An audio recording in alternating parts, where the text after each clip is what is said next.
Yan na! Excited! 1, 2, 3, go!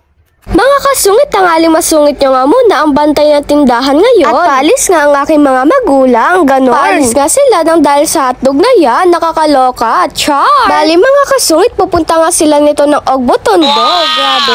Doon nga bibili sila ng hotdog na pumuputok. At dahil nga marami nagko-comment na mali nga raw ang nabili ni meme ko, kaya eto na mga kasungit ang inaantay nyo. O diba talagang sasadyain nila ang pabili ng hotdog na pumuputok? Nakakaloka mga kasungit, alam niyo bang inabutan pa sila nito ng ulan? Grabe. Ang pinaka nakakaloka nga, malayo pala talaga itong Ogbotondo. Nagkandaligaw-ligaw pa sila. Tapos mga kasungit, ito na nga, nagumpisa na nga silang maghanap ng mga hotdog na pumuputok. Kasi mga kasungit, sa totoo lang, pagkamahal nga raw ito. At ako, dollar nga ang kanyang presyo.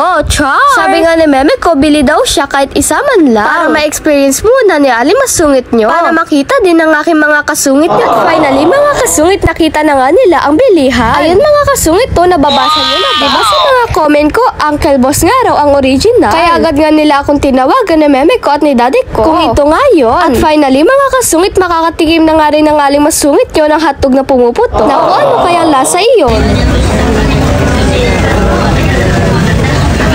Bali, ang binili nga ni meme ko ay isa lamang. Naku, nagulat nga siya sa presyo. Alam nyo bang 300 pesos isang hotdog lamang? Grabe no, parang isang buong lechong manok na yun. Char! Na-request nyo. Let's go. At tapos mga kasungit, pauwi na nga sila. O diba, nang dahil sa hotdog na to, naabutan sila ng ulan, bumiyahe ng malayo. Naku, nagkadaligaw-ligaw pa, grabe. Sana worth it nga lahat yun pag matikman na ni Ali masungit nyo. O diba, nagbabiyahe ang hotdog ano? Charot lang. This is it, pansit mga kasungit. Ang hinihintay natin na hotdog na may cheese. Naku mga kasungit, ito na nga yun talaga mga request nyo. Totoong-totoo na talaga ito. Grabe, excited na ang aling masungit nyo. At sabi nga nila, masarap daw ito pag may kasamang kanin. Siyempre, meron tayo niyan. So, titikman ko na mga kasungit. Ay wait, sabi nga ng aking mga kasungit, sa gitna dapat. Wait lang! Sa gitna daw sabi nila! Paano yung gagawin ko? Hindi, gitna! Sa gitna ng camera. Dahil nga masunurin ng aling masungit nyo sa inyo, sa gitna ko nga ito kakagatin.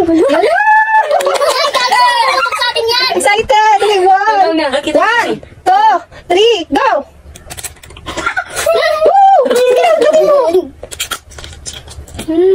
Ang putok. O diba mga kasungit, maraming ang excited din sa likod ng camera. Nakakaloka. 1, 2, 3, go!